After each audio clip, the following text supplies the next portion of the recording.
And good evening. Welcome to the Monday meditation class. I have a question for all of you. What is meditation for you? Can anybody explain to me? There's a reason why I'm asking this.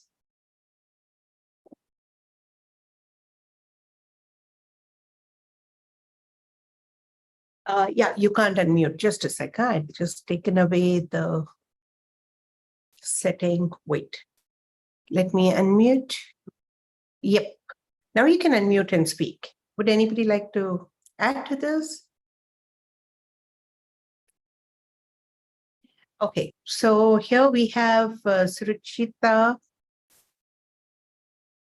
saying that meditation is connecting to breath, being with self. Anything else? Connecting with myself. Wow. What else?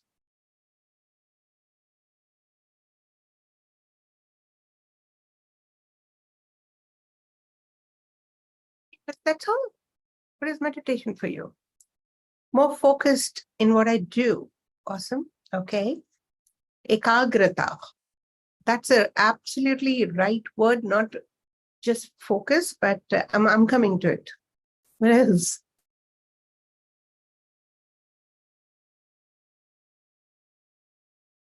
Being in the now. Beautiful.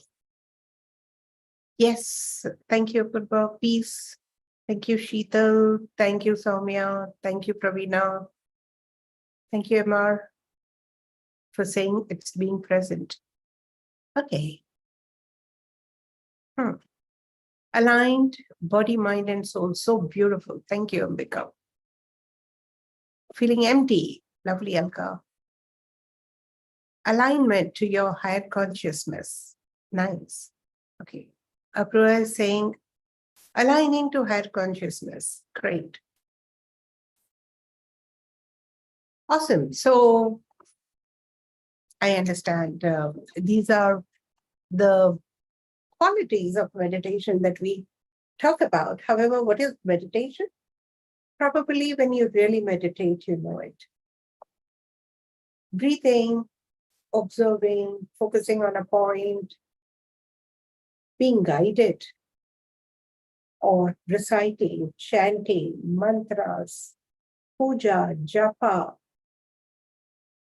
all sorts of techniques are merely techniques leading to a state of meditation. And meditation is an experiential state where you're just being whole and complete, being one, being ekagra. I'll explain to you that the meaning that I understand, right? So that's a state of being. Actually, meditation is a way of life.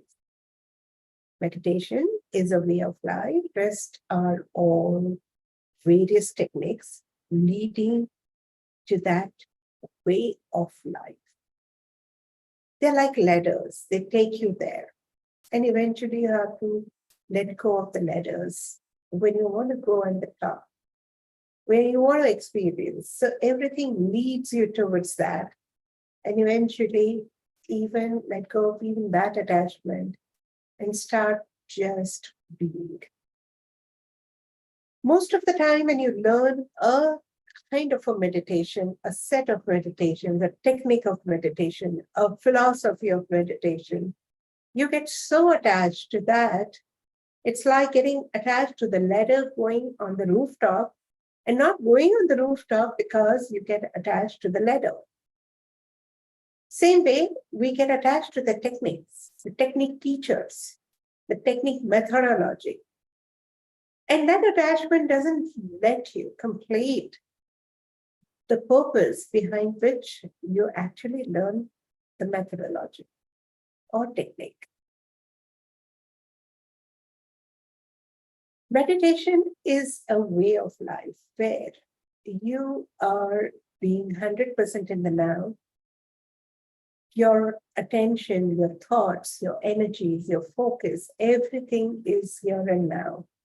Nothing in the past, nothing in the future. bare minimum or no thought.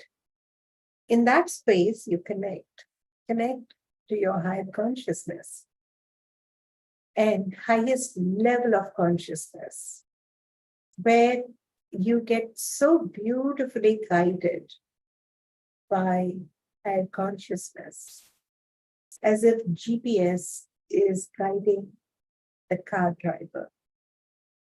You're living life on behalf of the higher consciousness, so you're practically doing nothing, and yet things get done through you, by you, and around you.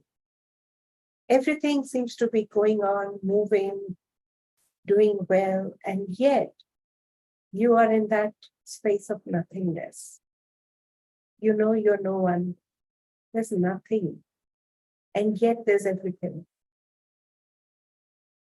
That's the beautiful space. That's a beautiful state. And we all deserve it. It's such an amazing space to be in. Now, some schools say,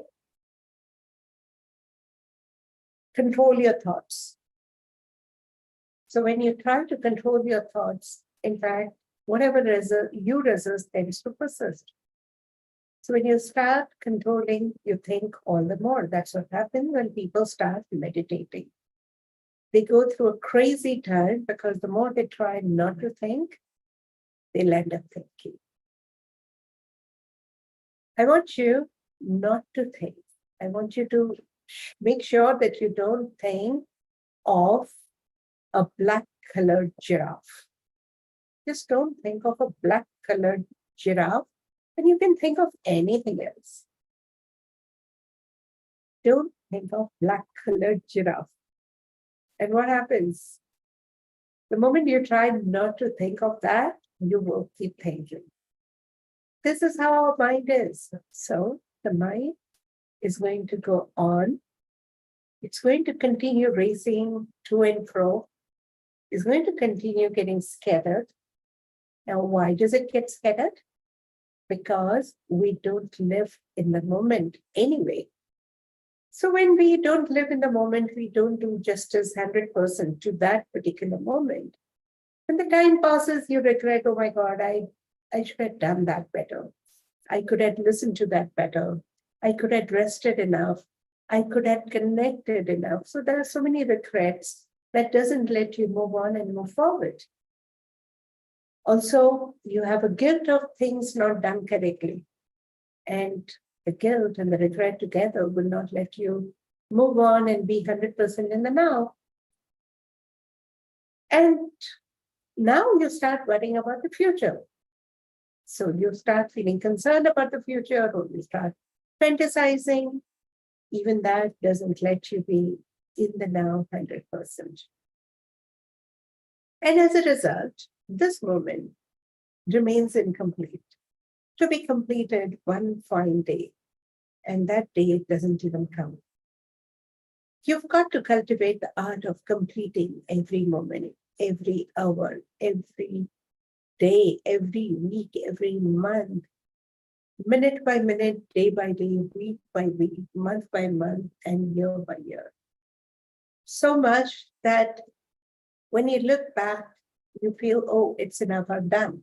All that I needed to have done, it's complete. There's nothing, no regret, no guilt, nothing incomplete. And even if you have to die this very moment, there's nothing that's going to get affected, because you know you've done it all. You've loved it all. You've done all that you needed to have done, and you're complete. There's nothing left behind. There's no regret. There's no guilt.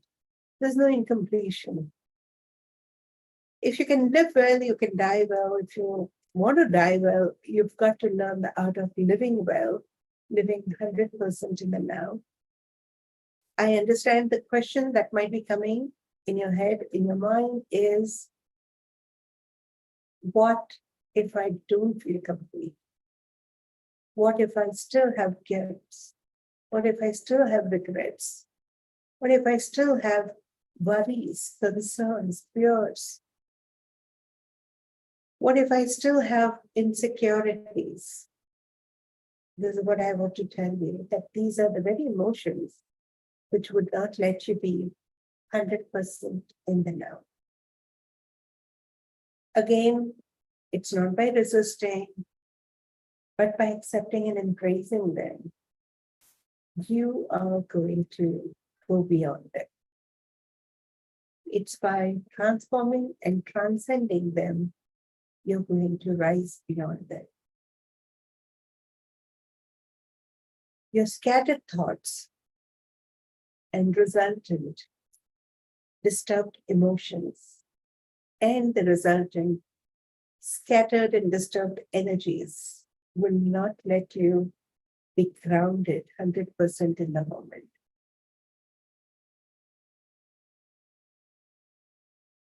So recognize every thought, every emotion, transform them and transcend them, accept them and embrace them, heal them and integrate them. And that's what will bring all your energies, all your emotions, all your thoughts back in this very moment, where you feel whole and complete and totally at peace with who you are, what you are, where you are, how you are, and all that you are. When you're at peace, everything seems to be doing well. Everything seems to be working out very well. And it won't matter whether things are disturbed or not. It won't matter if things are not as per your decision in the past. You learn to be fine, okay, at peace, because now you're looking at things from the point of view of your highest consciousness. And from the point of view of highest consciousness, everything is okay. Everything is fine. Now there comes a very deep fear that if everything is okay, if everything is fine, what if I do nothing? However, in that space, and you're totally connected, you still move, you still work, you still go ahead, you still relate to people, you still do your bit. However, there's a difference. You don't do because you have a fear. You don't act because there is a terror. You don't necessarily relate to people because there is insecurity. You don't necessarily work because you have a compulsion to earn. You simply do all that you need to do because you're inspired and guided at the highest level. And things are simply happening for you. There is no desire, there's no regret, there's no guilt, there's no incompletion. You remain connected, let the guidance come, and let the guidance guide you further. You're doing things and yet doing nothing because things are happening through you. This is the very space where you feel the life is easy, life is effortless, and life is a lot of fun and joy. Conversely, when you keep saying the statement, you very naturally connect to the highest level of consciousness in a gradual way. And in general, life does become easy, effortless, and a lot of fun. How do you go about that? It's a step-by-step process. Do you know you're already connected to your highest consciousness? You're already connected. However, there are too many disruptions. The disruptions are there because there are too many emotions, too many thoughts. They are there because there are too many unhealed, incomplete stories in your life. There are too many interruptions and distractions. We've borrowed stories from our ancestors. We've brought forward a lot of past life pre-programming to be resolved in the current life. There are a lot of stories which are still unresolved. At least begin by calming your emotions. And most radical students know how to become calm in just few seconds to few minutes. Calm down. When you calm down, you naturally bridge your conscious mind with the subconscious mind. How do you know? Just an example. A lost article is not going to be easily found by you if you fret and fume and feel anxious. The moment you calm down, your subconscious mind will show you the right vision, and you'll be able to pick it up or will be able to connect that lost article in no time. Because when you calm, when you're at peace, you've already connected to your subconscious mind, which is the storage system as well as a beautiful CPU in the language of computer.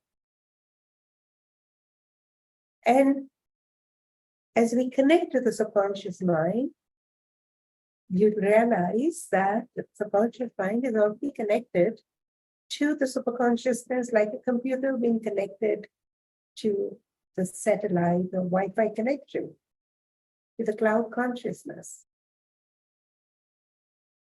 Too many programs running in your computer, overloaded computer, will slow the system down.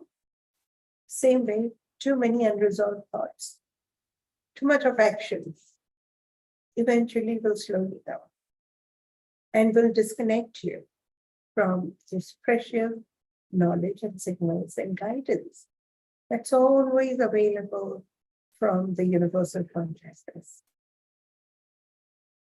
Collect all your thoughts. Do not resist them, just gather yourself. Observe them. Use radical statements systematically to address them. And slowly they will calm down. They're like those waves of the ocean. You just keep watching them.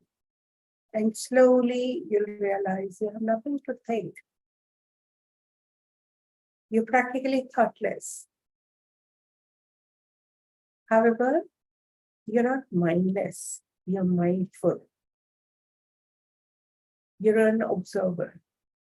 You know what's happening. You're very much aware of all that is happening in your space. Extremely aware. In fact, more aware than what you are otherwise. And yet feel very relaxed and sleepy, but very alive. A lot of time when I start speaking and guiding people through their meditation, they say, but we feel sleepy. I said, that's fine, but you're tuned in to the frequency. Because when I say, oh, move your fingers, move your toes, you're still listening, your body is listening, you're responding to it. So it's a beautifully relaxed state of mind when you're in a kind of trance and yet fully aware. You're awake and yet listening. You know what's going on, and yet you're not hurt up by anything. You're not consciously interfering. You're just being in a state of allowance. And that's when you're also tuned in to the highest form of consciousness, which is willing to guide you. In the language of computer, the upgrades are available. As we often upgrade the new version by connecting to the internet. All you need to do is say yes, give a necessary command, and put your system in the sleep mode.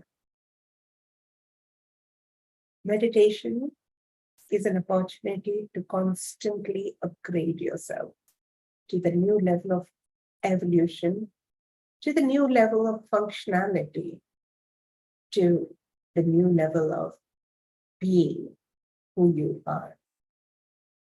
And as you regularly start meditating, you start knowing yourself better. Because all that you knew was through outer expressions, set of beliefs, set of conditionings. When you start meditating, everything seems to be incorrect or not needed. The layers of beliefs that we have collected start shedding naturally. It's like onion peeling experience. And slowly come to a point where practically there's nothing, and yet there is everything. In that space, you're fully connected. Your conscious mind, your filter mind, your subconscious mind, your dormant mind, and the superconsciousness. Fully connected. And now you live life through inner guidance and inspiration, guided by the highest consciousness. Make meditation a way of life. Having said that, this knowledge, these words are meaningless unless you experience them. Experience it once in a while, then periodically, then daily, and gradually make it a way of life. That's all for today.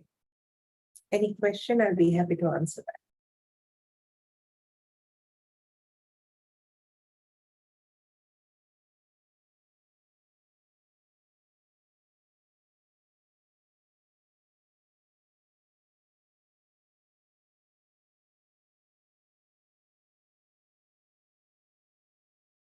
So I leave you to do that.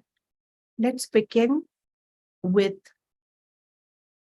a few breaths, breathe in and breathe out.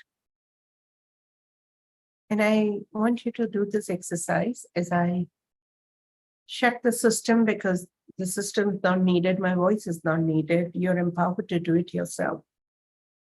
Sit, and whatever thought comes, just say, I accept and embrace you. Whatever feelings come, just say, I accept and embrace you. Whatever sensation comes up, just say, I accept and embrace you. Be in that space and daily continue being in that space.